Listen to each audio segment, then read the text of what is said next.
Much for your series on Channel 32, the Free Your Mind series. I really appreciate it. Many of us do.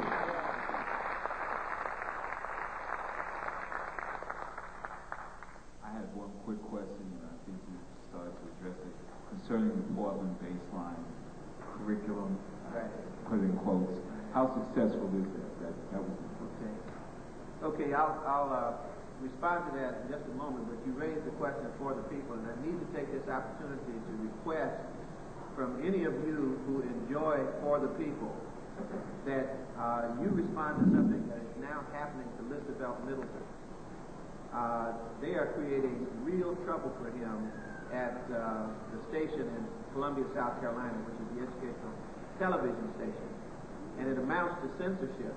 In other words, he has a new Negro boss now who is a person who is over his manager, and there's been an attempt to curtail some of these programs.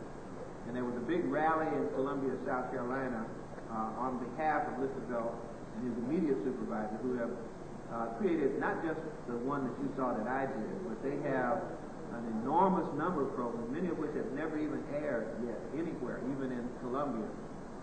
And these are incredibly well done, and we desperately need to see the things that he has done. And if anything, his program ought to be expanded so people get to see it all over the country.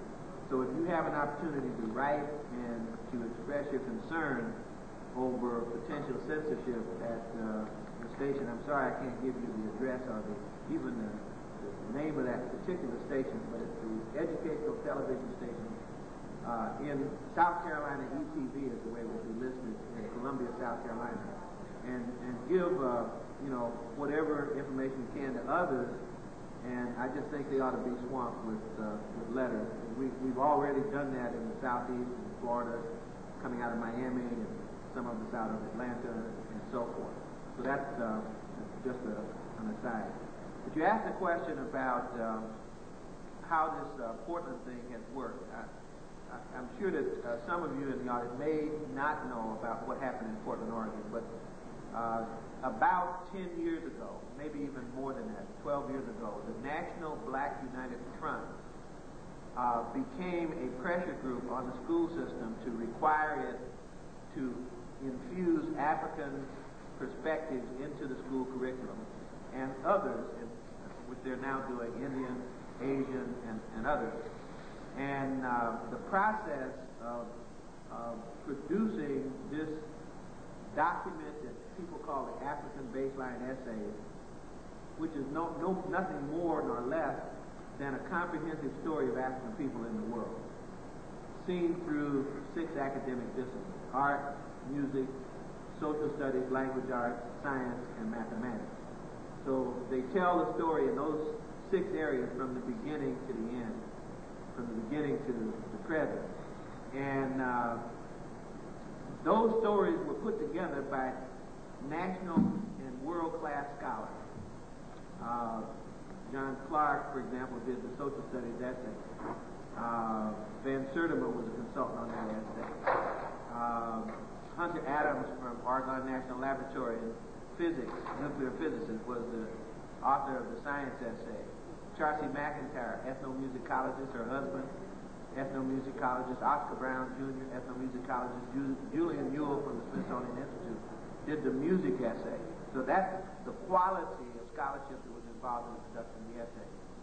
But as I said earlier, the curriculum in any school is really what's up here in the head of the teacher. So you don't have a curriculum until teachers have been deeply trained in this story. So your first product is to create the story.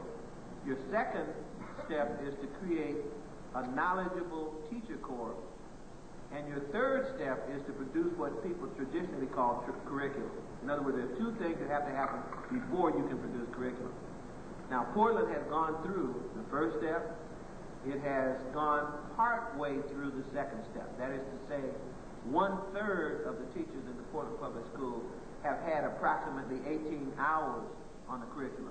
So in other words, you need 3/3, and you need more than 18 hours to be saturated in the story. But at least they've taken that much of a step. And they have gone into the third step, which is to say where in the curriculum they want these topics to be discussed. If I were to sum up, because I could talk on and on and on, we'd be here all night just on the Portland curriculum, but to sum up the two important things about Portland, which is a city that has only 5% black population, by the way, but a very tightly organized National Black United Front is responsible for the production of that curriculum. What I can say about Portland is this, that it has achieved partial fulfillment in producing and implementing a curriculum in the school.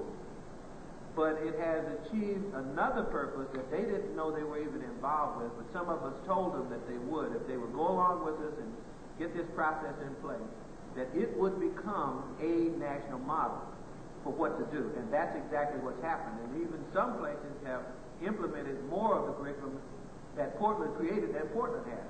And that's as it should be. And that's not the only model. In other words, there's still more to be done. D.C. stands on the verge of greatness if it jumps into this curriculum and extends the Portland model. In other words, there's more. Where we have maybe 4 or 5 scholars per essay. There's really a need for a think tank of 15 or 20 world-class scholars on each essay, because there's stuff that's not there that belongs there. And people with the resources like this district could easily take that on as a task.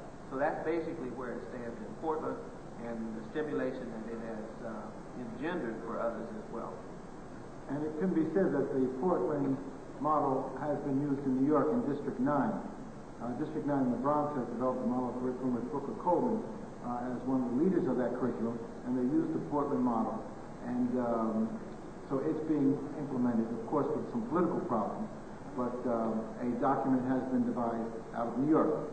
I have a copy of some of the Portland material. I thought I had it right here, but it's in back in the green room, of the African American math component.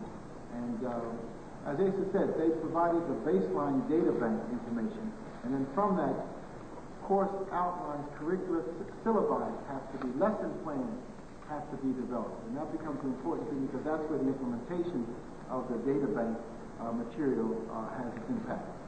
We had a problem like Lisfeld had in New York around the Gil Noble show.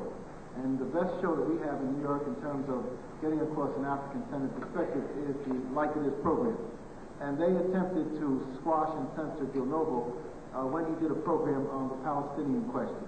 And after 12 years of award-winning work, one program was enough for them to attempt to destroy him and bring him to his knees. So you understand how serious they are and how the enemy will work to destroy even the best of us. But what the community did was we told Gil he can't make a decision about the program because it's not his program. He was going to resign. And we said, you can't resign. We haven't decided what to do. So we met at Abyssinia Baptist Church, some of us, and we decided we were going to fight. And we weren't going to allow them to bring him to his knees because the program was too significant. And we worked up a strategy of sending thousands and thousands of names and letters protesting what they were doing. And then we put pickets in front of ABC, and they had not had hundreds of pickets picking ABC in a long time. And then a few of us went inside in the boardroom and had a few meetings and beat them up real good. In fact, the beatings were so good that last week I was called down to ABC to try to work out a program for Black History Month. So you may have to have multiple strategies. Listerfeld's work, as Asa says, should be in more communities than we can name. And so we need to come up with a strategy, not just to help him survive, but try to get his work out there. And then he may have to do as Gil Noble did. Gil was able to rescue his 14 years of work from ABC.